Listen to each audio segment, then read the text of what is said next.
Pastor César, quem são, né, as pessoas que estão lá no texto, os escolhidos de Mateus 24:31? Bom, à luz do contexto do texto, Mateus 24 é o sermão, é o discurso sobre a grande tribulação, onde Jesus Cristo fala, dá a resposta aos discípulos, quando os discípulos perguntam que sinais haverá da tua vinda e do fim dos tempos, né, do fim do mundo. E Jesus vai explicando, e por vezes, no texto de Mateus 24, que é um reflexo, que também aparece em Marcos 13 ou em Lucas 20, 21 ou 22, vai aparecer ali a palavra eleitos, a palavra escolhidos, filhos de Deus e tal.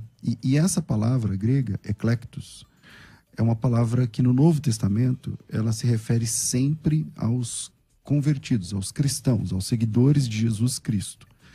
Em nenhum momento na Bíblia, no Novo Testamento, em nenhum lugar no Novo Testamento, pelo menos que eu me lembre, os judeus são chamados de eleitos ou de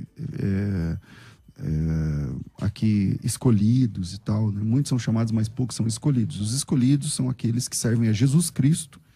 Portanto, na minha opinião, Mateus, não somente Mateus, mas onde a Bíblia fala de escolhidos, está falando da igreja, está falando dos servos de Cristo. Amém. Eu vou passar para o pastor Nathan Rufino, mas antes, deixa eu apenas ler, porque muitas pessoas estão vindo pelo rádio, de repente dirigindo, não tem acesso. Ele mas já falou ali o texto? Não, é que ele queria chamar a enquete, mas você já falou da enquete no começo, né? Ah, tá.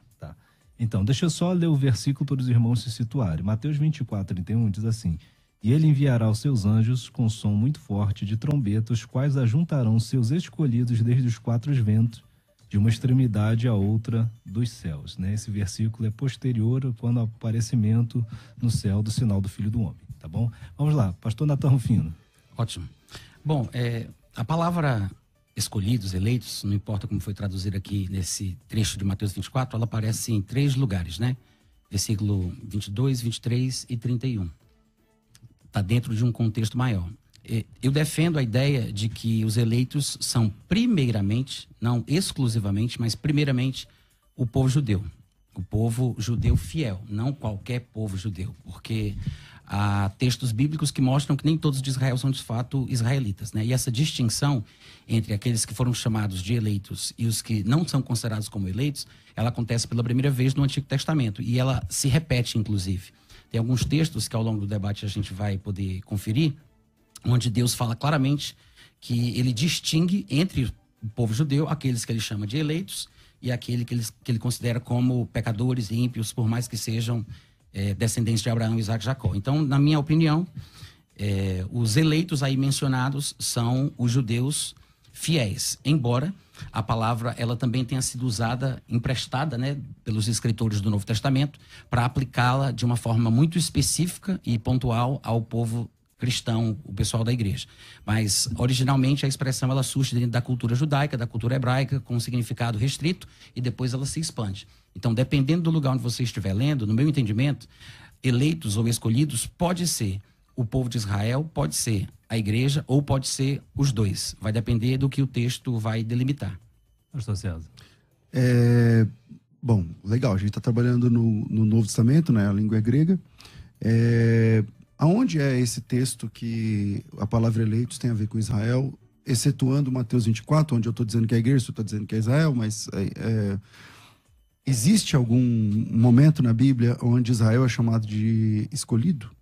Lá no Novo Testamento? Eu não lembro agora, César, exatamente que texto, mas o contexto de Mateus, embora esteja no Novo Testamento, ele é veterotestamentário, né? A gente sabe que a nova aliança ela só vai começar depois que Jesus Cristo ressuscita dentre os mortos. Porque lá em Hebreus capítulo 7, versículo 12 a 14, ele diz que só há mudança da lei quando há mudança de sacerdócio. Quando ele ressuscita entre os mortos, aí Deus diz a ele, tu és sacerdote eternamente segundo a ordem de Melquisedeque. E o argumentador lá da Epístola aos Hebreus, ele diz que se ele continuasse na terra, nem sacerdote ele seria, porque os sacerdotes vinham da tribo de Levi e Jesus era da tribo de Judá. Então, a nova aliança, quando há mudança da lei, ela realmente inicia quando Jesus ressuscita, o Espírito Santo é enviado. E embora os textos de Mateus, eles reflitam a revelação neotestamentária, porque Mateus, inspirado, já estava vivendo debaixo da nova aliança, ele escreveu realidades que foram vividas e ministradas por Cristo no período do Antigo Testamento, né? Ele estava ali na véspera de inaugurar aquela nova aliança. Então, eu acredito que não seria nenhum tipo de ofensa à palavra de Deus a gente considerar o contexto estritamente judaico de Mateus 24, embora alguns outros elementos também apareçam. E eu digo assim, pelo menos nesse momento em que as palavras eleitos aparecem, você vai ver que elas estão muito próximas de expressões que caracterizam acontecimentos em Israel. Ele chega a dizer que nesse período da tribulação, eles deveriam orar para que a fuga deles não fosse num sábado, para que eles pudessem correr mais de 1 quilômetro, porque a jornada de um sábado não permitia eles irem mais longe do que isso. Ele fala sobre o inverno, porque quando o inverno é muito rigoroso em Israel, principalmente nas regiões do norte, e até em Jerusalém, eles não conseguem se locomover. Então, ele está falando sobre construções arquitetônicas judaicas, ele fala do eirado, ele fala de coisas que fica muito claro que ele está falando sobre o povo judeu. Embora não sejam os únicos que vão sofrer na tribulação, claro. Mas ele diz, inclusive, que quando, pois, o pessoal vê o abominável da desolação, e eu quero deixar claro que eu não estou falando do abominável homem das neves, mas quando o abominável da desolação invadir o lugar santo, ele diz, do qual falou o profeta Daniel, aí ele diz, quem estiver na Judéia, fuja. Então, ele está falando sobre uma fuga da Judéia, porque a Judéia contém o lugar santo. Ele está falando sobre um ataque do anticristo à terra de Israel e ao povo judeu, muito especificamente. É claro que a gente consegue ver elementos que vão se irradiar para os gentios, porque é sempre assim.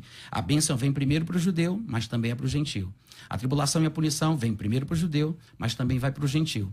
Porque, afinal de contas, a quem muito é dado, deste muito será cobrado. Então, no meu ponto de vista, os judeus estão no começo da fila para a punição merecida no período da tribulação. Por quê? Porque Paulo diz, qual a vantagem, pois, de ser...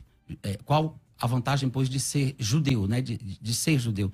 Aí ele diz, muita sob todos os aspectos, porque primeiramente a eles foram confiados os oráculos de Deus. Então, Jesus disse em João 4:22, a salvação vem dos judeus. Lá em Romanos 15:27, ele diz que nós, os gentios, somos participantes dos valores espirituais dos judeus. Então, eu vejo que isso demonstra uma responsabilidade muito grande sobre eles. E Para você, judeus são salvos sendo judeus? Não. Não. Para ser salvo, tem que confessar Jesus como Senhor. Então deixa de ser judeu que passa a ser cristão. Não. Se ele é judeu e crê em Jesus, a primeira identidade dele é de cristão, obviamente. Embora eles não gostem disso, né? Eles acham que é uma ofensa, é quase um palavrão. Eles preferem se auto-intitular de judeus messiânicos, porque é uma ofensa chamá-los de cristão. Mas a gente entende que eles são cristãos, porque creem no Hamashia, que é o mesmo Cristo. Agora, ele é um cristão judeu. Ele deixa de ser primeiramente judeu para depois ser cristão. Vamos lá. Mateus capítulo 24, está escrito lá na Bíblia que o discurso escatológico de Cristo é uma resposta. Uma resposta à pergunta, uma pergunta tripartida, no versículo 3, quando os discípulos perguntam, que sinais haverão dessas coisas, da tua vinda e do fim do tempo, dos tempos, da consumação dos séculos, ou coisa assim. E Jesus começa no versículo 4 dizendo assim, ninguém vos engane, ninguém engane vocês, discípulos, ninguém engane vocês. Haverão guerras, rumores de guerras, falsos cristos, mas ainda não é o fim. Em primeiro lugar, fica claro que Jesus está dizendo o seguinte, vocês não podem ser enganados, vai acontecer isso, isso, isso, mas não é o fim. Bom, isso só faz sentido se Jesus estiver falando para alguém que vai ficar até o fim. Ele está dando características para pessoas entenderem e interpretarem as coisas, os acontecimentos escatológicos até o fim. Então ele diz, e isso ainda não é o fim. No versículos de 7 a 13, ele fala de guerras e terremotos e apresenta isso, Natan, como princípio das dores. Sim. O que é princípio das dores? É o seguinte, a mulher quando está grávida e vai estar perto de ganhar nenê, ela sente primeiro uma pontada. Primeiro uma pontada muito discreta. E depois ela até se confunde se aquilo já é ou não é, se está na hora de nascer ou não está. E essas pontadas, que a gente chama de... Eu esqueci o nome. Contração. Ela vai aumentando tanto em intensidade quanto e diminuindo o tempo, isso aumentando a frequência, até que chega a hora que a mulher vai parir a criança. Ela vai dar luz o filho. E Jesus está dizendo que guerras, rumores de guerras e tal, isso são as primeiras pontadas. Isso é o princípio das dores. Então, assim como a mulher grávida vai tendo uma intensificação E vai chegar uma hora que a dor é aguda e não para. E aí vai chegar a hora de ganhar o nenê. Isso é o que Jesus está falando, que é a grande tribulação. Primeiro, são perseguições. A igreja sempre foi perseguida. Mas isso é o princípio das dores. A igreja sempre foi perseguida. A história da igreja é ser perseguida. E vai chegar um momento onde essa dor vai ser tão aguda. Versículo 9, veja, ele fala que é princípio das dores no versículo 8. No próximo ele fala assim: então vocês, de novo, serão atribulados, vos matarão, vocês serão odiados de todas as nações. Para você dizer que isso tem a ver com judeus, é complicado no versículo 9, porque a Bíblia diz que eles serão odiados de todas as nações por causa do nome de Cristo. Então, isso claramente tem a ver com cristãos. Vocês serão odiados de todos os povos, versículo 9, então sereis atribulados, vos matarão, sereis odiados de todas as nações por causa do meu nome. Então está atrelado ao princípio das dores, que vai aumentando, para lá na frente ele dizer assim, vai ter uma grande tribulação que nunca houve nem nunca haverá. E isso está perto da chegada, ainda a analogia da mulher grávida. Agora a dor é aguda, a perseguição é intensa, as pessoas estão sendo mortas, elas estão sendo mortas por causa do nome de Jesus Cristo, no versículo 9. É muito difícil você dizer, não, esses aí são judeus. Não, mas judeus morrendo em nome de Jesus, quando isso aconteceu na história?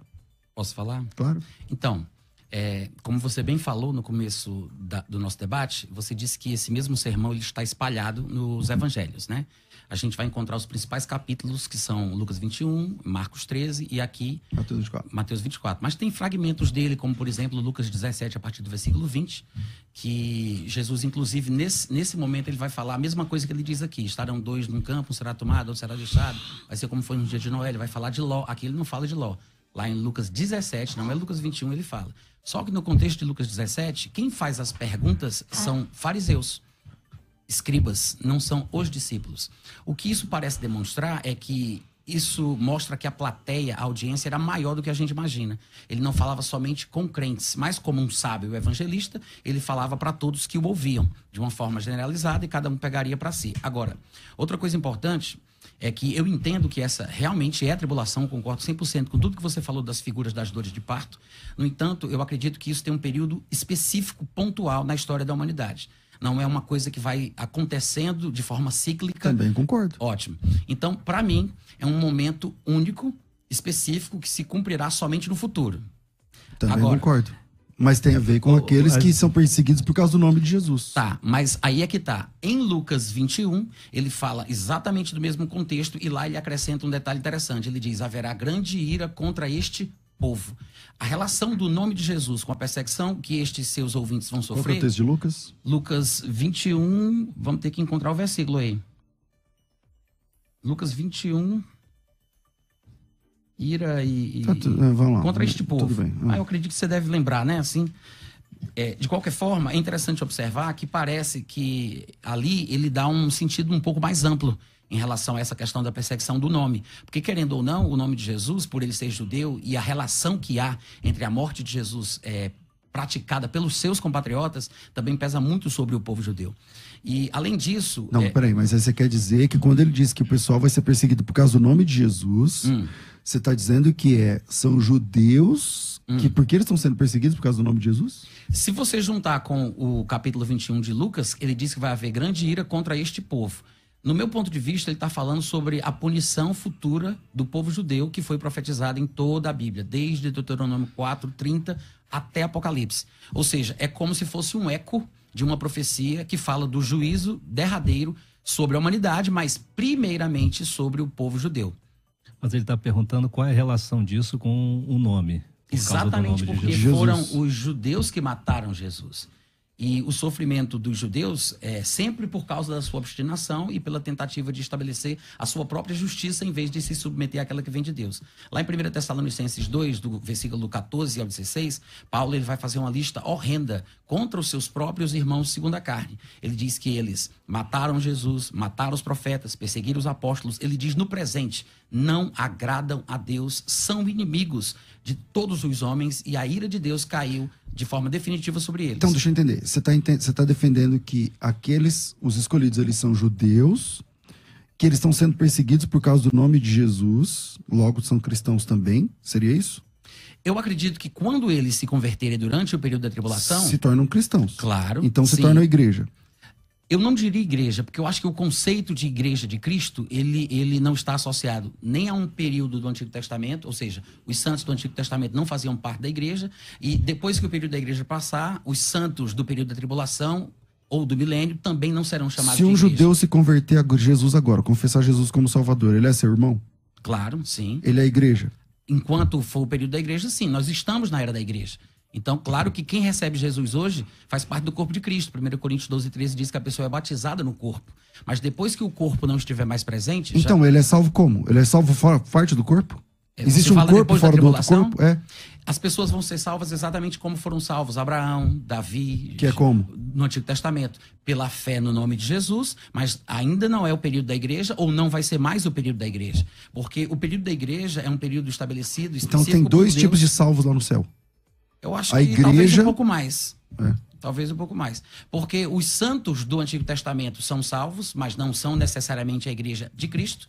E os santos e salvos da tribulação também são salvos, mas não são necessariamente a igreja. Eu penso que a igreja ela começa no Pentecostes, exatamente ali, embora a palavra eclésia vá aparecer no texto grego da Septuaginta, mas é porque a palavra significava muito mais do que igreja de Cristo, mas o significado que Jesus dá a ela, por falar da sua eclésia, aí é diferente. Então, essa eclésia, ela começa no Pentecostes e ela termina no arrebatamento. Deixa eu apenas aqui situar, porque a gente está afundando prego aí no ouvinte. Vamos lá, o texto de Mateus 24:31, a gente está falando sobre quem são os escolhidos que serão reunidos, né? Então, são duas visões opostas. O pastor Natan, o senhor entende que são judeus... porque, na sua visão, a igreja já não estaria mais na terra, seria isso? Boa pergunta, e não é necessariamente por isso. Inclusive, eu acho que isso que eu vou dizer agora talvez seja o ponto mais importante do meu entendimento, da minha forma de ver. Porque esses termos, santos, justos, eleitos, que nós usamos como se fossem nossos, nós nos apropriamos dele porque, como diz Romanos 15:27, vou repetir, Paulo diz que os gentios que se convertem, eles se tornam participantes dos valores dos judeus, dos valores espirituais dos judeus, porque a salvação vem dos judeus. Então, na verdade, eles surgiram dentro do contexto judaico e hebraico. A salvação vem dos judeus. Se você for olhar, por exemplo, eu disse que tinha alguns textos que fazem essa declaração muito explicitamente. Eu vou citar alguns versículos. Em Daniel, por exemplo, que é um livro avalizado por Jesus, porque ele diz, como disse o profeta Daniel, Daniel 9:16, ele fala do Santo Monte, Daniel 9:20, ele fala do Monte Santo, Daniel 9:24, ele fala da Santa Cidade, do Santo dos Santos, Daniel 11:28, a Santa Aliança. Não, peraí, mas o que tem a ver esses nomes, Santa Cidade, Santo Monte, com os santos? Eu vou chegar lá, se você deixar eu falar. Não, porque é quando você começa a falar vários textos, aí o pessoal que está ouvindo em casa fala, então tem vários temas, mas esses textos não estão dizendo que essas pessoas são santos. Não, eu tô querendo defender uma ideia. Eu te ouvi quando tu falou, né? Ideia eu esperei, sobre o que é santo. Se eu puder falar, César. Claro, fique à vontade. Então, onde é que eu tava? 9:16. Que a Não, cidade 9:16 é santa, o monte é santo. Aí Daniel 9:24, Santa Cidade, Santo dos Santos. Daniel 11:28, Santa Aliança. Daniel 11:30, Santa Aliança duas vezes. Depois Daniel 11:45, Glorioso Monte Santo. Daniel 7:18, os santos do Altíssimo. Daniel 7:21 e 22, guerra contra os santos, justiça aos santos e, finalmente, aos santos, os santos possuirão o reino. Tudo isso dentro de Daniel. Aí ele diz, Daniel 7:27, o povo dos santos do Altíssimo. Daniel 8:24, o anticristo destruirá o povo santo. E em Daniel 12:7 ele diz, quando se acabar a arrogância do povo santo. Ou seja, essa expressão, santo, eleito, justo, como aparece, ela é uma expressão que surge dentro da cultura judaica. Ela tem fundamento na religiosidade judaica e ela é tomada emprestado para a igreja. A igreja é chamada de eleitos, escolhidos, santos e justos, como acontece em alguns lugares, não necessariamente em Mateus 24, no meu ponto de vista, mas nós somos também chamados de eleitos porque nós somos participantes dos valores espirituais dos judeus. Quando a Bíblia diz lá em João capítulo 1 que Jesus veio para que era seu, os seus não receberam, há uma substituição aí agora. A igreja passa a ser... Se alguém quer ser filho de Deus, por exemplo, tem que ser igreja, tem que ser da igreja. Né? A todos que o receberam, deu-lhes o poder de serem chamados filhos. Quando Paulo faz a analogia em Romanos 9, 10 e 11, acho que essa é no 11, quando fala do ramo que é quebrado, ali é Israel, né? E a igreja é enxertada na oliveira cultivada. Certo. E ele diz assim, se vocês que foram quebrados se arrependerem, vocês podem voltar a ser enxertados. Se você se humilhar, você pode voltar a ser enxertado. Quer dizer que agora é através de Cristo que acontece a salvação, o processo todo de salvação. Então, o santo no Novo Testamento, os escolhidos no Novo Testamento e os eleitos no Novo Testamento passam a ser a igreja, porque aquele que era seu não recebeu. Então, eu pedi logo no começo, quando você disse, esse texto também se aplica a judeus.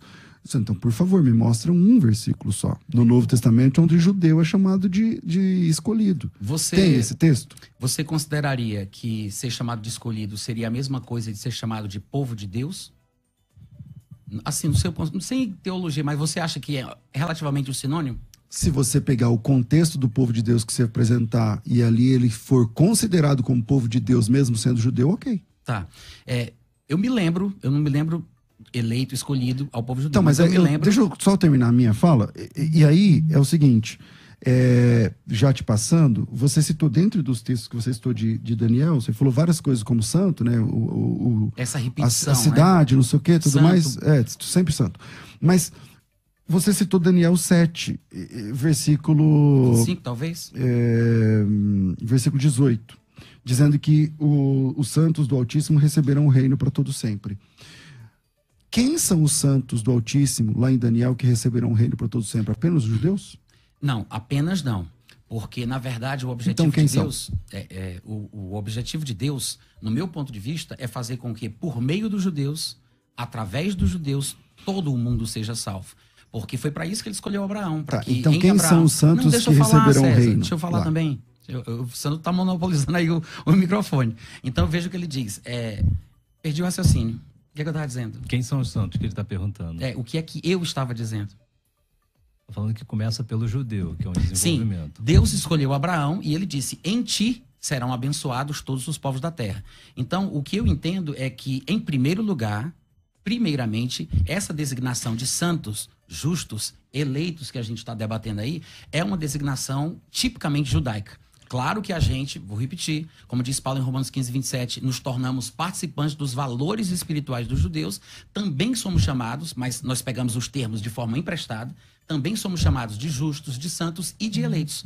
Mas a palavra eleito, ela não significa estritamente a igreja de Cristo. Muito pelo contrário, ela começa sendo usada para designar o povo judeu fiel. O apóstolo Paulo, quando você citou Gênesis 12, né, dizendo que em ti serão benditas todas as famílias da terra, por conta dos judeus e tal, não é essa a hermenêutica cristã. O apóstolo Paulo, trabalhando essa questão, lá em Gálatas capítulo 13, ele diz assim, versículo 15, 3:15, irmãos, falo como homem, ainda que uma aliança seja meramente humana, uma vez ratificada, ninguém a revoga ou lhe acrescenta alguma coisa. As promessas foram feitas a Abraão e ao seu descendente. Não diz aos descendentes, como se falando de muitos, como você quis dizer aqui que eram os judeus. Não diz aos descendentes, como se falando de muitos, porém a um só, ao teu descendente que é Cristo. Então vamos lá, de novo. A santificação agora é a partir de Cristo. Essa hermenêutica de que Deus vai abençoar todas as nações da terra através dos judeus, não. Isso está resolvido em Gálatas 3, 15 e 16. Ele diz o seguinte, como é que Deus poderia abençoar todas as famílias da terra?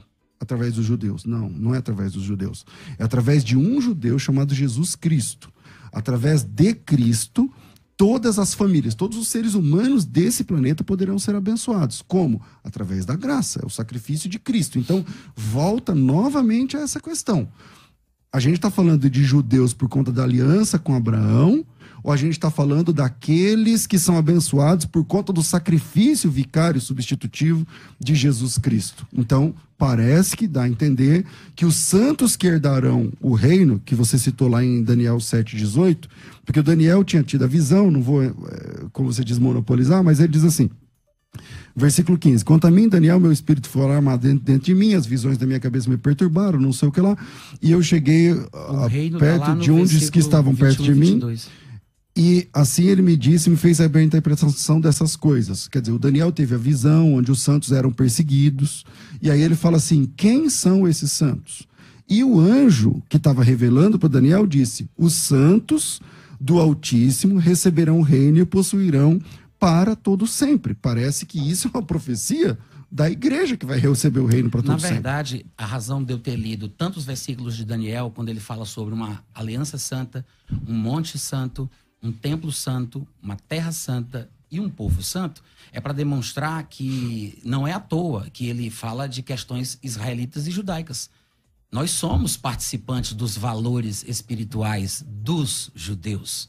Então, não quer dizer que a gente vira judeu, nós não somos o verdadeiro Israel de Deus, como algumas pessoas às vezes interpretam, mas o que isso mostra é que o significado da palavra, onde pela primeira vez na história da humanidade, ou da Bíblia, a expressão santo, justo e escolhidos foram usadas, foi para se referir ao povo judeu. Hoje, nós somos participantes dos valores espirituais dos judeus, mas originalmente eles são chamados assim. Agora, no Novo Testamento, essa forma de se tratar o povo judeu como... É para a igreja isso, no Novo. Calma, César. Eu não estou nervoso, não. Pois deixa eu falar também. Pode continuar, ele só fez uma observação. Não, toda vez que você me interrompe, eu gostaria de tá tudo bem para mim. Eu não te interrompi nenhuma vez. Não, mas se você quiser, então fica à vontade. Mas se você quiser, eu fico só te ouvindo. Eu gostaria, tá bom. se possível, para eu conseguir me focar, entendeu? Então, o que é que acontece? No Novo Testamento, ainda se usa a mesma linguagem. O Novo Testamento ainda distingue Israel e o povo judeu da igreja. Não são a mesma coisa. A palavra Israel e a palavra igreja aparecem cerca de 20 vezes para cada uma no livro de Atos. E uma coisa distinta.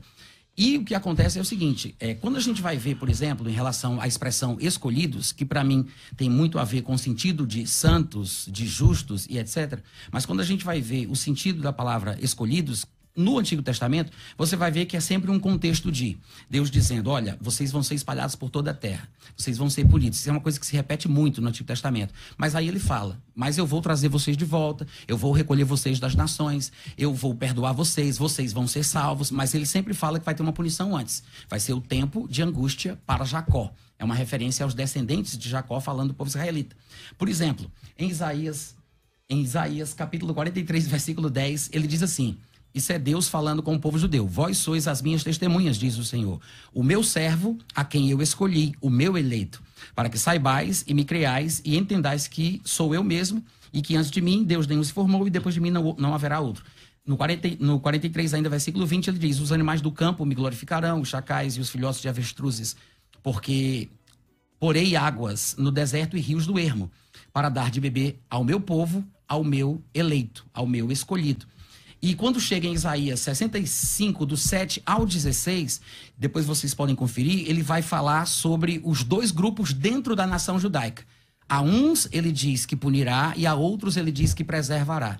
Aos que ele preservará ele chama de eleitos e aos que ele punirá ele chama de rebeldes, desobedientes. E ele fala no versículo 9, farei sair de Jacó descendência e de Judá um herdeiro que possua os meus montes. E os meus eleitos herdarão a terra, e os meus servos habitarão nela.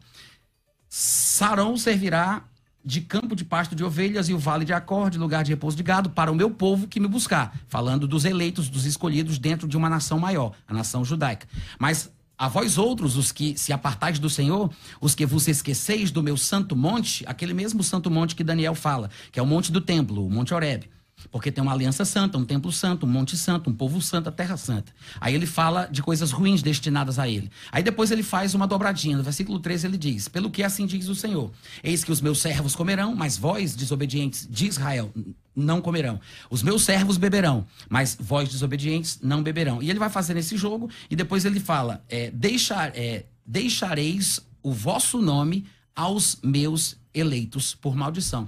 Então você vê que ele está fazendo uma distinção dentro do povo judeu entre aqueles que ele chama de eleito e aqueles que ele não chama de eleito e não os considera como tais.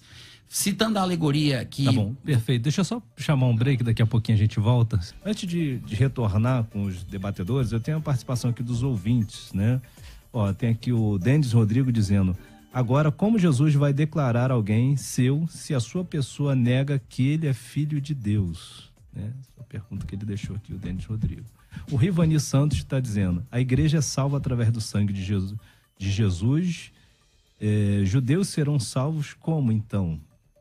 E Anderson de Guaba Grande, do Rio de Janeiro, dizendo: bom dia, pastor César. Os 144 mil de Apocalipse está incluído nesse contexto de Mateus 24? E quem são? Fica aí a participação para os ouvintes.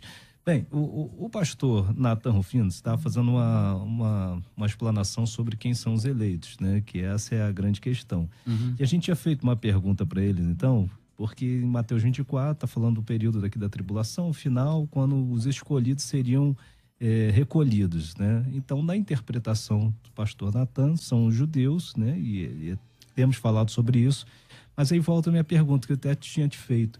E a igreja estará onde nesse momento, então? Estará no céu. Estará no céu? Uhum. Por quê? Por quê o quê?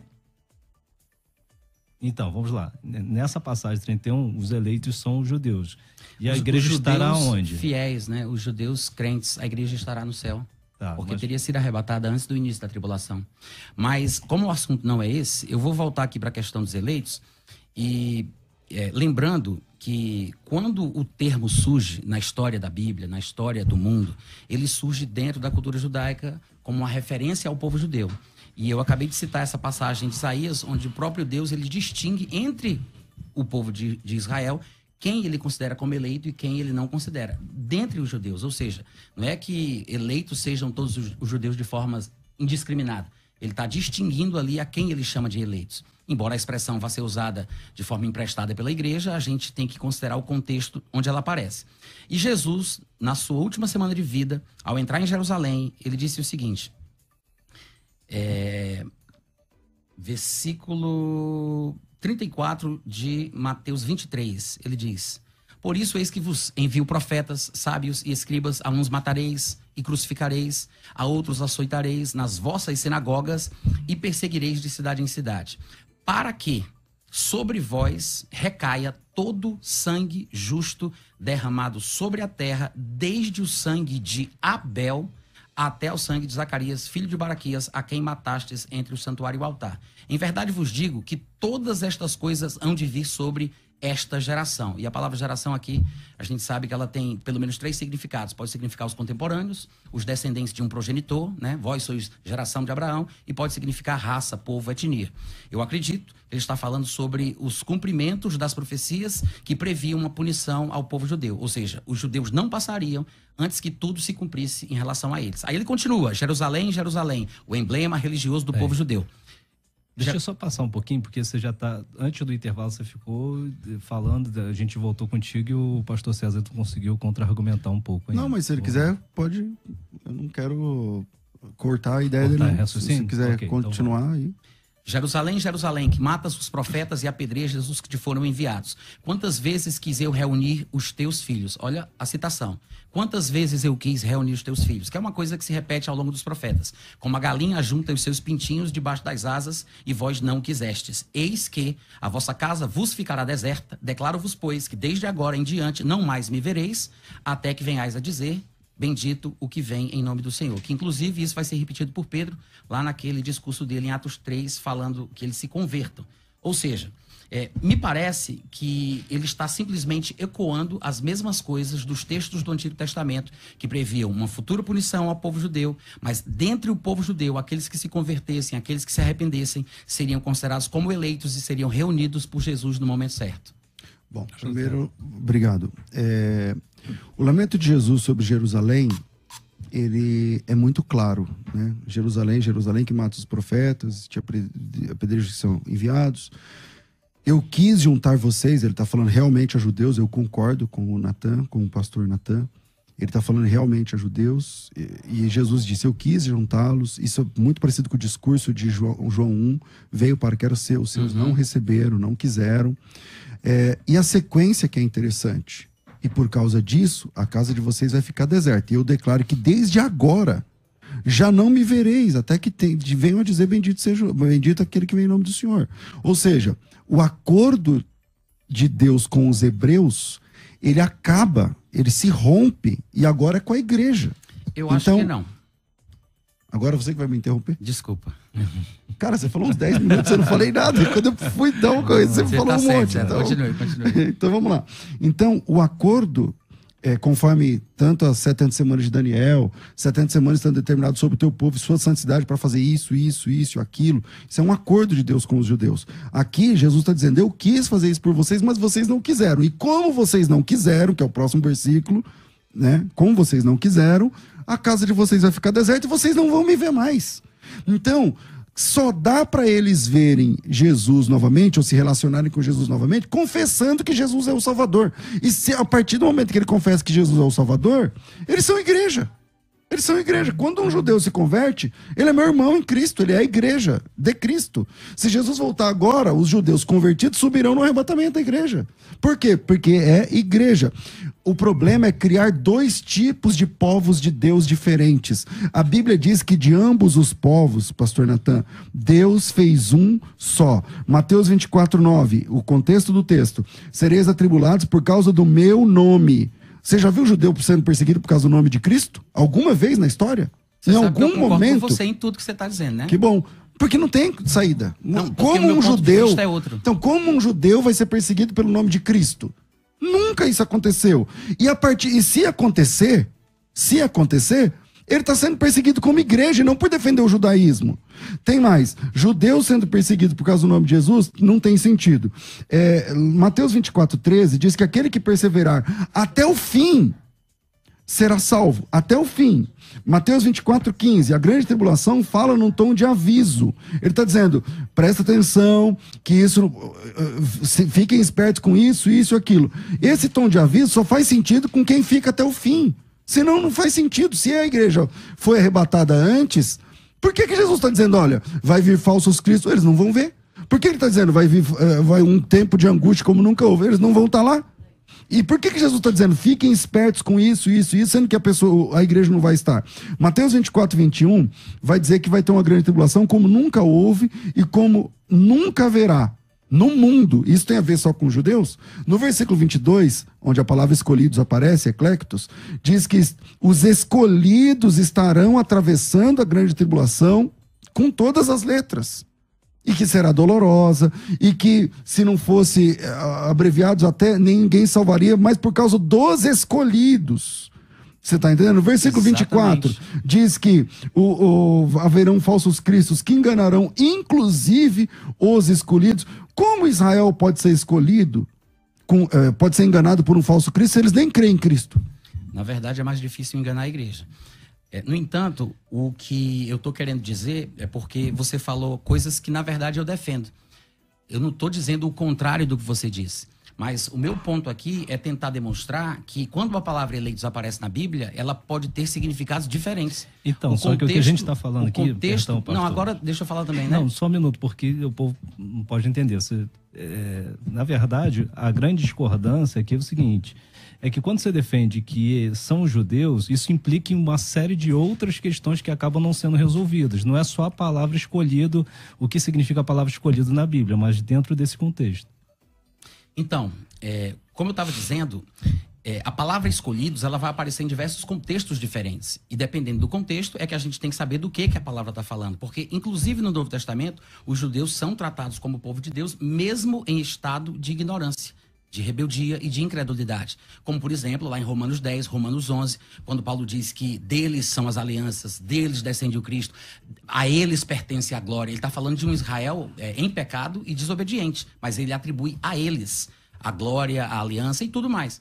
Então, dependendo do contexto, a gente tem que analisar o que ele está falando ali. Agora, sobre essa questão destes eleitos, que não importam quais sejam, mas destes eleitos serem recolhidos neste período da tribulação, nós temos, por exemplo, passagens no Antigo Testamento que já falavam sobre isso. Eu acredito que a tribulação ela não é uma doutrina criada no Novo Testamento. A igreja, sim, é uma coisa totalmente nova na Terra. Ela é uma doutrina neotestamentária. É um mistério, como Paulo vai dizer, né? Não era uma informação de domínio público. Agora, a tribulação não. É um conceito do Antigo Testamento. Ela irradia para o Novo Testamento, mas ela surge lá. Porque tem uma ligação com a desobediência das alianças que Deus estabeleceu com o povo judeu. E quando a gente vai ver, apenas citando pouco, mas quando a gente vai ver essas citações dos profetas falando que eles seriam espalhados, mas que finalmente seriam reajuntados novamente, e voltando para aquela passagem de Jesus, veja que ele disse, quantas vezes eu quis. Ou seja, ele está falando ao longo da história, várias vezes, em várias situações. Em Deuteronômio... Só uma pergunta. Me mostra um texto onde os judeus serão espalhados e Deus promete juntá-los. Qualquer profeta. Me mostra um texto que eu te mostro que esse texto está falando da diáspora da Babilônia. Tudo bem. Deuteronômio capítulo 30, versículo 4, diz assim, ainda que os teus desterrados, falando do povo judeu, estejam para a extremidade dos céus, desde aí te ajuntará o Senhor teu Deus e te tomará de lá.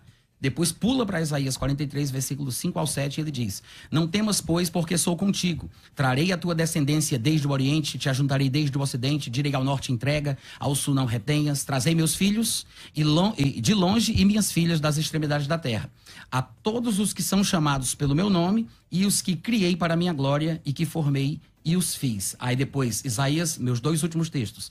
Isaías 11, do versículo 11 ao 12. Ele diz, naquele dia, o Senhor tornará a estender a mão para resgatar o restante do seu povo, que for deixado da Síria, do Egito, de Patros, da Etiópia, de Elão, de Sinar, de Ramate e das terras do mar. Levantará um estandarte para as nações, ajuntará os desterrados de Israel e os dispersos de Judá recolherá desde os 4 confins da terra. E em Isaías 27, 12 e 13 ele diz, naquele dia em que o Senhor debulhará o seu cereal desde o Eufrates até o ribeiro do Egito, e vós, ó filhos de Israel, sereis escolhidos um a um, naquele dia se tocará uma grande trombeta, e os que andavam perdidos pela terra da Síria e os que foram desterrados para a terra do Egito tornarão a vir e adorarão ao Senhor no Monte Santo em Jerusalém, que é justamente quando Jesus vai falar sobre a grande trombeta, recolher os escolhidos, trazendo-os para a sua terra. Então você acredita que vai ter 2 tipos de arrebatamento? Não. Creio em um arrebatamento só. Isso aqui não é um arrebatamento.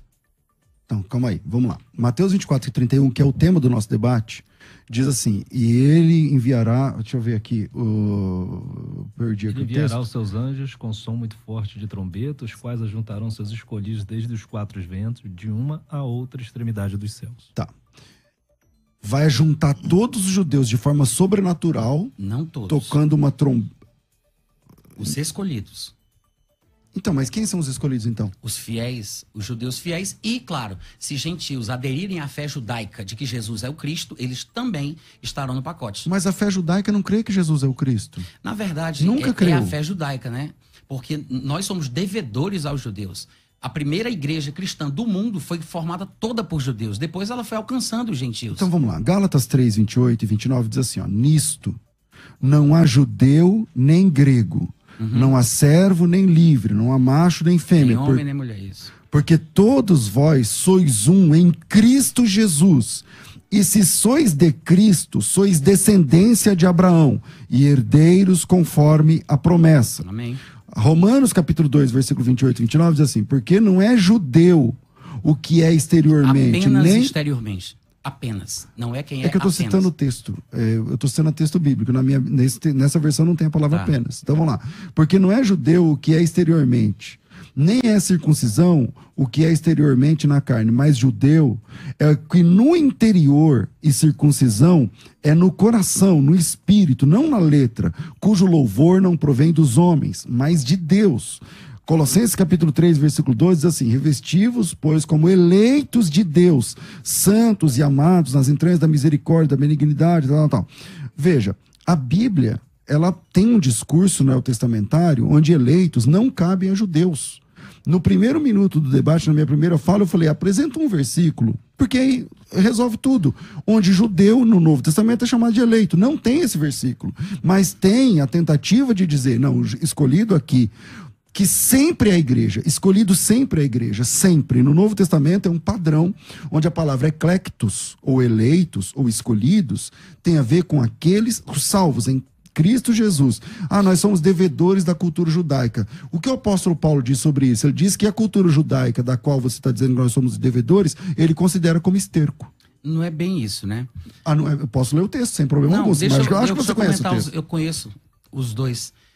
Tanto Romanos 15, 27, como o que ele fala em Filipenses 3. Mas, voltando para essa passagem que você citou, que não há mais judeu, nem gentio, nem homem, nem mulher, Tem Gálatas e tem Colossenses. Na verdade, César, se você parar para pensar bem, ele não está dizendo ali que não há mais distinção ou que não há uma agenda de Deus específica para cada uma dessas designações. Ele ainda tem uma agenda com os judeus e no Novo Testamento, os judeus, até no estado de incredulidade, ainda são chamados de povo de Deus, né? Como eu citei Romanos 11, quando Paulo diz, deles pertencem as alianças, a glória, no estado de incredulidade. Tem zelo pelas coisas de Deus, porém não com entendimento.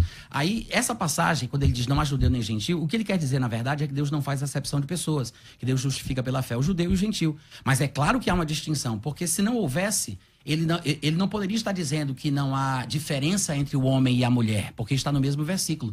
Há designações específicas para os homens e há designações específicas para as mulheres. A gente não pode dizer, não, o homem e a mulher agora é uma coisa só, não tem mais diferença. Não, tem uma diferença para o homem, para a mulher, para o judeu e para o gentil. E como você lida com Efésios 2,14, que diz assim, ó, porque ele é a nossa paz, o qual de ambos fez um, tendo derrubado a parede de separação que estava no meio, que era inimizade, aboliu na sua carne a lei dos mandamentos na forma de ordenanças, para que dos dois criasse em si mesmo um novo, fazendo a paz e reconciliasse ambos em um só corpo de Deus, por intermédio da cruz, destruindo a inimizade. Não é claro aqui, meu irmão, que de judeus e gentios Deus fez um único povo para chamá-lo de escolhido? Exatamente. Então por que você continua defendendo que escolhido é só judeu? Não, eu não disse isso. Eu não disse que escolhido é só judeu. Eu disse que a primeira vez que a palavra aparece e que se repete é no Antigo Testamento, mas ela vai ganhando novos significados à medida que o Novo Testamento começa. Ela toma-se emprestado pela igreja e ela é aplicada tanto no seu sentido original para o povo judeu, como também agora é aplicada para a igreja. Então, no Novo Testamento era aplicada a quem? Depende do contexto. Tá, em Mateus 24. Aos judeus fiéis da tribulação, segundo o que eu entendo. E outra coisa, sobre essa questão da separação... Mas por quê? Porque é uma repetição e um eco de todos os textos que eu li do Antigo Testamento falando exatamente a mesma coisa. Espalharei, reunirei meus eleitos, os escolhidos, os judeus infiéis, os judeus fiéis, aquele tanto de passagem que eu li, lembra? Tudo aquilo ali está falando basicamente a mesma coisa que Jesus. Às vezes até quase nos mesmos termos, porque é um eco, é uma profecia que ecoa de geração a geração. E Jesus, ele não está falando nada novo. Ele está apenas repetindo o que já havia sido dito sobre a questão da reunião do povo judeu. Mas é um povo rebelde, é um povo contumaz, é um povo que desobedece a Deus, que quer sempre estabelecer sua própria justiça. É por isso que lá em Gálatas capítulo 4, ele vai falar sobre os seus compatriotas, Paulo, e ele chama os judeus incrédulos de ismaelitas, o que é uma ofensa gigantesca, porque ele diz que Agar e Sara são duas alianças e são duas são alegóricas, né? Essas mulheres e os filhos que saíram delas são alegóricas. Aí ele diz, Agar representa a Jerusalém atual com os seus filhos, ou seja, Paulo ele diz, né, claramente que para ele os judeus incrédulos são descendentes de Ismael, espiritualmente falando. E assim como o que nasceu da carne perseguia o que nasceu do espírito, da mesma forma os judeus carnais, que não nasceram de novo, estavam perseguindo os judeus crentes em Jesus. Mas a igreja cristã, no começo da história do cristianismo, era toda de judeus. Somente depois de um tempo é que os gentios começaram a entrar. Mas ele está fazendo uma comparação entre o judeu incrédulo e o judeu crente. Eu queria chamar a atenção de Mateus 24 para a figura narrativa, que começa no versículo 27 em diante, porque, inegavelmente, você como bom pré-tribulacionista, e é um grande pré-tribulacionista, tem meu respeito, lá em Tessalonicenses 4,16, tem lá, o mesmo Senhor descerá do céu, com alarido, voz do arcanjo, som da trombeta de Deus, tem nuvens, ares, céu, tudo mais.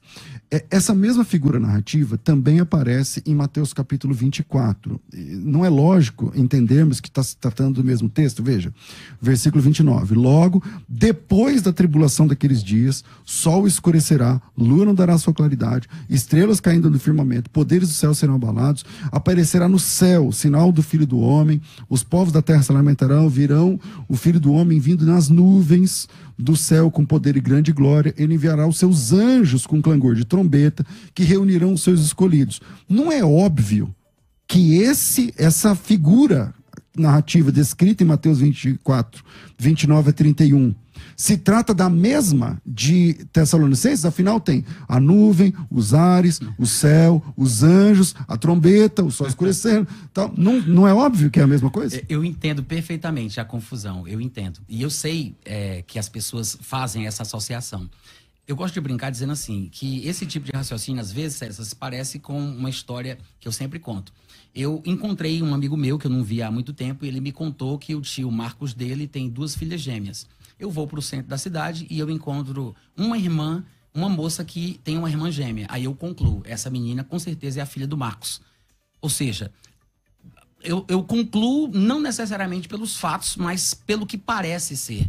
Tem semelhanças? Tem. Eu concordo com você e até acho justificável a confusão. Mas eu acho que tem mais diferenças do que semelhanças. Além disso... Mas quando você descobre que ele tem 2 filhas gêmeas, fica mais fácil. Aonde Claro, está dizendo que isso vai acontecer 2 vezes? Pode induzir ao erro. Não, tudo bem, mas onde está acontecendo que esse fato, que você mesmo concorda que é muito semelhante, vai acontecer 2 vezes? Onde está escrito? As palavras, as expressões, mas as diferenças são maiores. É isso que eu estou querendo falar. Porque, na verdade, ele não está falando de 2 arrebatamentos ou que vai acontecer 2 vezes. Ele está falando de 2 coisas diferentes, no meu ponto de vista, tá? Mas que uma trombeta vai tocar para levar a igreja e uma trombeta vai tocar para trazer os judeus. Foi o texto que eu li em Isaías 27. Lembra? Isaías 27, versículo 12 e 13, ele diz: naquele dia em que o Senhor debulhará o seu cereal desde o Eufrates até o ribeiro do Egito, e vós, filhos de Israel, sereis escolhidos um a um. Naquele dia se tocará uma grande trombeta, e os que andavam perdidos pela terra da Síria, os que foram desterrados, etc. Isaías o quê? É Isaías 27, 12 e 13. Agora, falando dos contextos de Mateus 24 e de 1 Tessalonicenses 4, se a gente analisar o contexto de cada passagem, olha que curioso. Em 1 Tessalonicenses 4, Paulo está falando sobre o arrebatamento, do versículo 13 ao 18, e o que seria o versículo 19, que na verdade se convencionou que seria o 1 do capítulo 5, mas é uma sequência, né? O pessoal dividiu ali como um bloco semântico, mas ele está na sequência. Ele acaba de falar do arrebatamento, aí ele passa a falar sobre o que ele chama de o dia do Senhor. Aí ele começa a falar sobre destruição repentina, como as dores de parto que vem para aquela que está para dar à luz. Então, ele está falando sobre o arrebatamento e a tribulação. Eu acho que o fato dele ter citado o arrebatamento primeiro é didático, porque o arrebatamento vem primeiro e a tribulação vem depois. Pastor Natan Rufino, só um minutinho, porque o nosso tempo está esgotando. A gente vai continuar nas redes sociais, tá? No YouTube lá da FM Musical 105.7, tá no canal também do pastor Natan Rufino, no canal do pastor César Cavalcante, tá bom? Então, pro pessoal que tá ouvindo, né, aí pela rádio mesmo, a gente encerra aqui, vai começar outro programa. Se você quiser continuar, você entra pelas redes sociais. Lembrando que na segunda-feira, para quem já está aí no rádio, o tema é quem eram os filhos de Deus, né, que está lá em Gênesis, capítulo de número 6. Vamos lá, vamos continuar. Pode continuar? A gente fica aqui Não, mesmo? acho que vai virar. ZYD 930, Rádio Musical FM São Paulo, 105.7. Ouça em qualquer lugar do mundo, também pelo site www.fmmusical.com.br. Musical FM, uma emissora da rede LC de mídia. Você está ouvindo Debates, aqui na Musical FM. Ouça também pelo nosso site www.fmmusical.com.br. Olá, graça e paz. Voltando aqui para o debate, agora nós estamos ao vivo pelas redes sociais, aqui pelo YouTube. Eu vou passar para o Natan Rufino e para caráter aqui de organização de tempo, eu vou passar 3 minutos para ele, tá? E legal, a gente fazer um bate-bola que aí fica mais fácil, tá? Um entendimento do povo. Então vamos lá, eu te dou 3 minutos para você concluir teu raciocínio, pastor Natan. Valeu, Bravo. Então o que acontece? Comparando Mateus 24 com 1 Tessalonicenses 4, eu acredito que o texto de Tessalonicenses, ele é instrutivo por várias razões, porque ele coloca o arrebatamento primeiro no capítulo 4 e a tribulação no capítulo 5. Tudo bem, poderia ser uma casualidade a ordem. Eu acho que é didático. Até porque no primeiro grupo, quando ele fala no capítulo 4, ele diz assim: nós, os vivos, seremos arrebatados. Ele conjuga o verbo na primeira pessoa do plural, ele se inclui. embora Paulo tenha morrido, eu acredito que ele foi inspirado pelo Espírito Santo para que este fosse o tom que todo cristão sentisse quando lesse os seus textos em qualquer geração. Mas, ao falar da tribulação, que viria depois, no capítulo 5, ele se exclui, porque ele diz, eles de nenhum modo escaparão. Lhes sobrevirá a repentina destruição como vem as dores àquela que está para dar à luz. Ou seja, ele diz, eles estão em trevas, vós não estáis em trevas, mas vós, irmãos, ou seja, ele distingue os grupos, ele faz uma ordem dizendo que o arrebatamento vem primeiro e a tribulação vem depois. Por causa disso, e de outras questões, é claro, eu acredito que, especificamente, o versículo 29, 30 e 31 de Mateus 24 não estejam falando da tribulação. Desculpa, eu quero dizer, do arrebatamento no fim da tribulação, né? Como se poderia interpretar. Ok, pastor César. Bom, pastor Natan disse aqui algumas vezes durante esse debate que os escolhidos são judeus, mas ele chama de judeus fiéis, né? Ou convertidos, judeus que professam Jesus Cristo, tal, que são fiéis no caso. Só que como pré-tribulacionista, você crê que o arrebatamento já aconteceu, né? Já tinha acontecido. Nesse futuro, momento né? aqui... Sim, entendi. Não, nesse momento em Mateus 24, 31, o arrebatamento já tinha acontecido. Perfeito, certo, Okay. César. Se eles são cristãos e fiéis, por que eles não participaram do arrebatamento? Então, porque eles provavelmente vão se converter durante a tribulação. Porque um dos objetivos da tribulação é, como eu li lá em Daniel, é destruir o poder do povo santo. E eu acho, no meu ponto de vista, que a expressão santo, que é exaustiva no livro de Daniel, diz respeito às questões judaicas. O Legal. Monte Santo, o Tem povo como santo. você documentar isso com um texto? Eu não entendi. Tem como você documentar isso com um texto? Tipo, mostrando onde tem conversão de judeus a Cristo na grande tribulação? Acredito que sim. Aquela Qual passagem texto? mesmo de Apocalipse capítulo 7 fala sobre 144 mil judeus de 12 tribos de Israel selados antes de uma destruição que está para acontecer. Então, mas onde é que eles convertem? Depois da grande tribulação? Eles são cristãos, tudo bem, eu concordo. Mas eu onde... acho que eu não estou entendendo. Então, vamos lá, eu disse assim, ó. Se esses escolhidos são judeus convertidos a Cristo e santos, se eles são santos, por que eles não subiram no arrebatamento? Aí você diz, não, porque eles se converteram na grande tribulação. Ok. Aonde? Que momento da Bíblia? Bom, o livro de Apocalipse e outros textos Porque também... se você disser que são 144 mil, então esses são 144 mil aqui, não são. Não são só os 144 mil, porque há outros textos, inclusive há evidências. Por exemplo, Apocalipse 11 fala daqueles 2 profetas que estarão pregando na cidade de Jerusalém, não por coincidência, mas por causa do protagonismo judaico e israelita. Eles estarão lá e morrerão lá. O versículo 8 diz que o cadáver deles ficará estirado na praça da grande cidade, que, por causa da sua condição espiritual no momento, é comparada ao Egito e Sodoma, mas é o mesmo lugar onde o Senhor Jesus foi crucificado, Jerusalém. Aí ele vai e acrescenta que eles ficarão mortos, mas depois serão ressuscitados, e isso causará grande temor em parte das pessoas que vão ver, mas uma grande multidão glorificará a Deus pelo o que estará vendo. Eu acho que essa citação, que diz lá no texto que glorificarão a Deus por isso, não deve ser uma prática dos ímpios, mas de pessoas que terão crido, né, que terão se convertido. Há passagens que mostram... Não é mais natural dizer que a igreja já estava lá, então? Aonde? Na grande tribulação, atravessando a grande tribulação. Se não Porque tivessem... assim, ó, tem vários textos, eu posso citar pelo menos uns 3 ou 4, onde a Bíblia diz que, nesses textos aí que você está citando muito próximos, não tem conversão. As pessoas não se convertem, elas não se entregam a Jesus. E posso citar, por exemplo, aqui, vamos lá, capítulo 16 do Apocalipse, versículo de 17 em diante. As pessoas não estão se convertendo, eles não se arrependem. Algumas vezes na Bíblia, vez após vez, ali no contexto da grande tribulação, a Bíblia diz que as pessoas não se arrependeram. Capítulo 9, versículo 17. Os homens que não foram mortos não se arrependeram do pecado, nem da idolatria, nem da feitiçaria, nem da prostituição. Enfim, vez após vez, a Bíblia mostra que os homens na grande tribulação, ao contrário, ao invés de amolecer, eles estão endurecendo. Jesus Cristo chega a dizer que se aqueles dias não fossem abreviados, até os escolhidos iriam se perder. Entende? Então, dizer que eram judeus salvos em Cristo, aí eu digo, é a igreja. Não é a igreja. Eu diria... Tá, mas a igreja já subiu, na sua opinião. Então, por que eles não foram? Não, porque se converteram depois.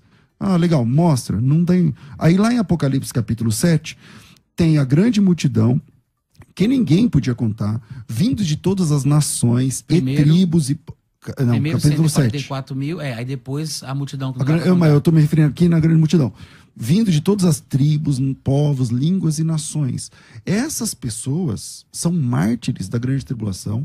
Não é que eles se converteram na grande tribulação, eles morreram na grande tribulação. Pregando, testemunhando de Cristo. E não fala que são judeus, fala que são pessoas de todas as tribos, povos, línguas e nações. Então, César, é o que eu estava tentando dizer. O capítulo 7 é dividido em 2 pedaços. Na primeira metade, ele fala sobre 144 mil judeus das 12 tribos de Israel. Inclusive, ele diz assim, depois destas coisas, aí ele muda o tom. Aí ele diz, aí vem a parte que você citou. Ou seja, ele mostra 2 grupos, 144 mil, ou seja, um grupo contado, e depois uma multidão que não dá para enumerar, ou seja, um grupo contado e um grupo incontável. São 2 grupos diferentes. Ambos judeus, na sua opinião? Não, porque a primeira metade fala muito claramente que são 144 mil, especificamente das 12 tribos de Israel. Sim, mas a grande multidão não é de judeu, então. Não. Então, se não é de judeu, o que eles estão fazendo na grande tribulação? Se a igreja não passa pela grande tribulação? Mas os homens que estarão sobre a terra, judeus e gentios, estarão sofrendo as punições da ira de Deus. Então, mas é que lá fala que eles eram cristãos, meu irmão. Então vamos lá, eu vou ler o texto. Ó. Diz que eles Respondi. lavaram as suas vestes no sangue do Cordeiro. Isso. E o texto mostra que isso provavelmente aconteceu na tribulação. Não diz que eles já eram salvos antes da tribulação começar, porque eles não seriam salvos da tribulação. Então, aí você precisa ler Apocalipse 20. Que é o próximo take desse povo, lá em Apocalipse 20, diz assim, ó, versículo 4. Vi ainda as almas dos decapitados, é o mesmo povo, as almas dos decapitados por causa do testemunho de Cristo. Não é porque eles aceitaram a Cristo, é por causa do testemunho de Cristo. Bem como por causa da palavra... Deixa eu só concluir o versículo. Vai lá. Bem como por causa da palavra de Deus... Tantos quantos não adoraram a besta, eles não aceitaram adorar a besta, nem tampouco a sua imagem, e não receberam a marca na fronte e na mão. Eles reviveram e reinaram com Cristo durante 1000 anos. Eles são cristãos, eles não é que eles se converteram ali. Eles deram testemunho ali e por causa disso morreram. É só ler capítulo 20. Na verdade, se não há base para a minha defesa, também não haveria para a tua, porque o texto não diz que eles já eram e também não diz claramente que se converteram lá. Mas o ônus da prova é de quem está dizendo. Eu só estou lendo o texto, você está dizendo, não, eles se converteram lá. Que bom, mostra. Você consegue? Sim. Não dá.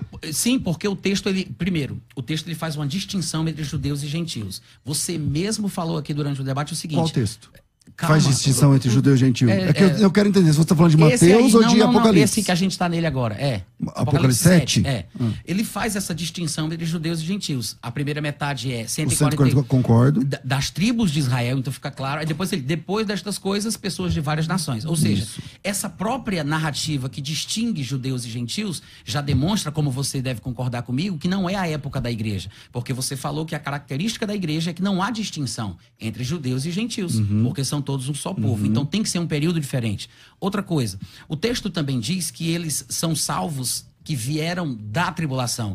A construção do texto faz a gente pensar que eles lavaram as suas vestes no sangue do Cordeiro durante aquele período. Por quê? Porque tem textos em vários lugares do Novo e do Antigo Testamento falando que muitas pessoas se arrependerão durante o período tribulacional. Muita gente vai continuar duro, não vai glorificar a Deus por causa dos flagelos. Não, você falou que tem vários textos onde as pessoas vão se arrepender. Qual que é um? Um deles, por exemplo, Daniel capítulo 12, versículo 1. Ele diz assim, nesse tempo, falando sobre o período da tribulação, o contexto do capítulo 11 todo é sobre isso, ele continua no 12 falando assim, nesse tempo se levantará Miguel, que é o grande príncipe, o defensor dos filhos do povo de Israel, do teu povo, o anjo diz para Daniel, e a razão dele se levantar é porque deve haver uma necessidade, ele diz, e haverá tempo de angústia, qual nunca houve, desde que houve nação até aquele tempo, mas naquele tempo será salvo o teu povo. Todo aquele que for achado inscrito no livro. Isso é para judeus, você acha? Mesmo? Você tem certeza que isso aqui é para judeus? Claro, ele acabou de dizer, embora nós saibamos que a salvação vem dos judeus, mas eu não preciso ser judeu para ser salvo. Então, peraí, então vai ter uma tribulação pro mundo, porque a igreja já foi, e outra para os judeus? É a mesma tribulação, né? Mas só que os judeus... Então não é mais fácil supor que a igreja está aqui, atravessando? É porque tem outros textos que impedem esse raciocínio, né? E como é que vocês dois interpretam Apocalipse 9:20? Os outros homens que não foram mortos por essas pragas não se arrependeram das obras de suas mãos. Ele está falando especificamente ali destas pragas que ele acabou de mencionar, né? O livro de Apocalipse, ele tem muitos outros capítulos e em cada momento ele aborda uma determinada coisa. Lá em Apocalipse 11 ele fala que os homens que viram a ressurreição dos profetas deram glória a Deus. Então, todo mundo que não se arrependeu dessa praga, todos que não morreram por intermédio dessas pragas aqui, eles não se arrependeram. É essa sobra de pessoas aqui que não se arrepende, quem são? Os homens, está dizendo os homens? Os homens? Então são os homens, judeus ou gentios.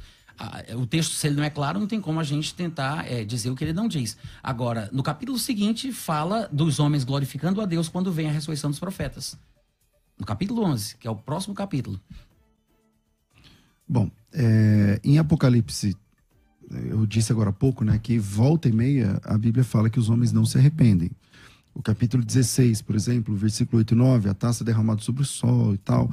E a Bíblia diz que os homens não se arrependam. No versículo 10 e 11, uma taça se derrama sobre o trono da besta, o reino se faz tenebroso, não sei o que lá. Os homens mordiam a língua de dor, mesmo com as feridas, eles também não se arrependem. O capítulo 9, que o pastor Henrique citou, também os homens não se arrependem. Então é bem difícil. Aliás, Jesus disse que se esses dias não fossem abreviados, até os escolhidos iriam retroceder. É interessante que Jesus disse, se não tivessem sido abreviados. Ou seja, pelo que eu entendo, ele está dizendo assim, olha, Deus na sua misericórdia, por causa dos escolhidos, ele encurtou o tempo de sofrimento que ninguém aguentaria. E os escolhidos são os judeus. Não, eu acredito que depende do Entende? contexto. Então, ali quem são? São a igreja. Então, eu acho que são, em primeiro lugar, judeus, né? Principalmente judeus fiéis, porque depende do contexto. E, claro, aqueles que abraçarem a fé e aqueles que abraçarem a fé judaica de que Jesus é o Messias. Mas o que é um judeu fiel? Na nossa época, né? Porque Jesus não tinha vindo antes, mas de Jesus para frente é aquele que confessa Jesus como Senhor. Mas antigamente, não. É um cristão. É um cristão. Exatamente. Ele faz divisão entre um judeu convertido, como Antes se fosse uma outra classe. Mas para mim é a igreja. Mas não, parece que ele está fazendo uma distinção do judeu, quando ele aceita Cristo antes da tribulação e depois da tribulação, seria isso? Não necessariamente. Ou durante a tribulação, seria isso? Na verdade, há textos que mostram conversões em massa, inclusive de judeus Não, na tudo tribulação. bem. Não Mas estou não nem é por questionando isso. isso. Não é por isso que eu estou falando. É porque quando você fala assim, o judeu fiel, né, o judeu que aceita Cristo, ok. É para distinguir que Até não é um hoje, judeu né? qualquer. Hoje, por exemplo, um judeu, né, um sujeito judeu criado na fé judaica, ele ouve o evangelho e se converte. Ele passa a ser igreja? Claro. Tá. Na tribulação, que é o contexto que nós estamos falando aqui, que é o assunto. Se isso acontece com ele, ele passa a ser igreja? Não, porque a igreja não está mais na terra, no meu ponto de vista, né? Eu acredito que a igreja, ela é um mistério que Deus ele revelou para se manifestar ao mundo num momento específico, com uma função específica. E ela tem começo no arrebatamento, no Pentecostes, e ela tem um fim, que é no momento do arrebatamento. Que, no meu ponto de vista, humildemente, eu acho que é antes da tribulação. E aí você defende dois tipos de salvos. Os salvos da igreja. Durante a tribulação? Não. No fim. Dois tipos de salvos. Os salvos que são a igreja, que através do arrebatamento foram encontrar com Cristo. É isso? E uma outra classe de salvos que são os que você chama de judeus, de escolhidos fiéis. É isso? Na verdade... E eles ficam onde? Porque, como pré-tribulacionista, enquanto está tendo a grande tribulação aqui, que a maioria dos pré-tribulacionistas, não sei a sua visão, mas a maioria dos pré-tribulacionistas definiram que são 7 anos. Eu não sei qual é o texto, mas 7 anos. Durante esses 7 anos, a igreja estaria no céu com Cristo nas bodas do Cordeiro. E o pessoal aqui sofrendo na grande tribulação. Beleza. Se há salvos aqui... Na verdade, você eles defendeu, vão ser salvos, né? Se haverão salvos aqui, não somente judeus, mas vamos pensar em gentios também, que vão se confessar a Cristo e tudo mais. Beleza. Esses salvos, eles não são noiva? Esses salvos, eles não participam das bodas do Cordeiro? Esses salvos, eles não participam do Bema? Esses salvos não participam das coisas que estão acontecendo lá durante 7 anos? Exatamente como a igreja não participou das histórias de Israel, da saída do Egito e todas as outras coisas que a gente conhece da história do povo judeu. Porque há uma agenda e um trabalho de Deus para cada povo. Em 1 Coríntios capítulo 10, no versículo 32, Paulo diz, e não deis motivos de tropeço, nem para a igreja, nem para os judeus, nem para os gentios. Ele distingue ali. A gente sabe que a igreja é formada por judeus e gentios, porque essa é a característica da era cristã. Mas essa era cristã, ela não foi sempre assim e não existiu a vida inteira. Há escatologistas que acham que o primeiro membro da igreja foi Adão, ou Abel, sei lá. E todos os justos e santos e salvos de todo o Antigo Testamento já faziam parte da igreja. Eu penso particularmente que a igreja ela começa no Pentecostes e ela termina no arrebatamento. E eu tenho que ir embora em César. Tá liberado. Deixa eu só fazer uma última observação aqui, pastor César. O texto diz que quando o Senhor Jesus volta, né, primeiro os mortos, né, mortos são chamados, em Cristo. Em Cristo vem primeiro, depois os que estão vivos são transformados, né, são recolhidos. Independente da questão, o final todo mundo acredita no milênio aqui, né? A gente está todo mundo aqui participando sobre a questão do milênio. A igreja volta com Cristo para reinar o milênio? Sim. Sim. Os que foram recolhidos com Cristo nesse momento, né, que foram chamados, eles voltam transformados? Você fala dos que foram arrebatados? Sim. Sim. Ou os que ressuscitarem, sim, são transformados. Então, essas pessoas que aceitaram a Cristo, que se converteram nesse período, como é que eles ficam ali? Então, eu tenho um grupo que é transformado e aquele que aceita e fica de uma vida normal. Como é que funciona isso? Exatamente, como você falou. Inclusive, há muitos textos no Antigo Testamento que já falavam sobre esse período. Ou seja, vão ser meio que duas classes. Eu estou falando até fisicamente de pessoas, claro, é exatamente. isso? Igual como, lembra de Jesus quando ele ressuscitou? Que ele ficou interagindo por 40 dias com os discípulos que tinham corpos naturais, inclusive ele comeu, bebeu, lembra disso? É mais ou menos isso aí. Porque há muitos textos no Antigo Testamento que previram isso já, muito antes de João aparecer em cena e dizer, 1000 anos, viu? Porque o povo do Antigo Testamento falava sobre as características deste período. Nunca ninguém disse que seriam 1000 anos. João, pela primeira vez, classifica como 1000 anos. Mas o que João fala sobre o que acontece nos 1000 anos faz a gente entender que ele está falando das mesmas coisas de Jeremias, de Ezequiel, de Isaías, de Zacarias, porque ele fala de Satanás preso, etc. Então a gente diz, puxa, mas para acontecer isso que Isaías prevê, só se Satanás estivesse preso. Aí a gente conclui que é o milênio. Ok. Bom, quero agradecer por esse bate-papo da minha parte. Natan, é sempre bom a gente refletir com base na Bíblia. A última fala que eu deixo é só a questão das perguntas, né? É muito complicado a escatologia pré-tribulacionista, porque ela cria dois povos, ela cria ressurreições diferentes, porque esse pessoal que morreu na grande tribulação morreu depois morreu depois do arrebatamento pré-tribulacionista. E não arrebatamento, já tem a ressurreição dos salvos. E a Bíblia diz que há uma ressurreição para salvos e outra ressurreição para perdidos. Que não são necessariamente os momentos, mas os tipos. Porque o próprio Jesus, que faz parte da primeira ressurreição, ele ressuscitou bem distante do momento de outros justos. Os dois profetas de Apocalipse, eles ressuscitam no momento todo deles. Então, existe a regra e existem exceções. Então, então fica criando... Eu acho que é bem mais fácil ler o texto a partir da proposta do texto. Os escolhidos no Novo Testamento, vale dizer que não existe nenhum versículo no Novo Testamento onde um judeu é chamado de escolhido, mas existem dezenas, muitas dezenas, onde a igreja é chamada de escolhido. Os servos de Cristo são chamados de escolhidos. Eleitos, escolhidos, eleitos para a presciência de Deus e tal, nome no livro da vida e tudo mais. Então, a gente tem um caminhão de textos onde eleitos tem a ver com Cristo, onde escolhidos tem a ver com Cristo, com a igreja de Jesus Cristo. E eu acho que faz mais sentido a gente entender que Mateus capítulo 24, os escolhidos sejam os escolhidos da Bíblia, do Novo Testamento, a igreja de Cristo. Agradeço a oportunidade. Quem quiser me seguir, meu @ é César Cavalcante. Obrigado por esse tempo aqui. Tá, deixa eu passar aqui as enquetes, o resultado das enquetes no Instagram, né? Vamos ver como é que ficou. Quem são os escolhidos de Mateus 24? Para 25% dos ouvintes acreditam que são judeus e para 75% dos ouvintes eles acreditam que é igreja. Agradecimento, um abraço. Manda seu contato aí, o pastor Rufino. Obrigado, também. Bravo. Bom, eu tenho um site que é o meu nome, natanrufino.com.br. Também tem uma loja lá de livros. Eu tenho 7 livros publicados sobre assuntos diferentes. 2 de escatologia, um sobre o arrebatamento antes da tribulação e um sobre o anticristo.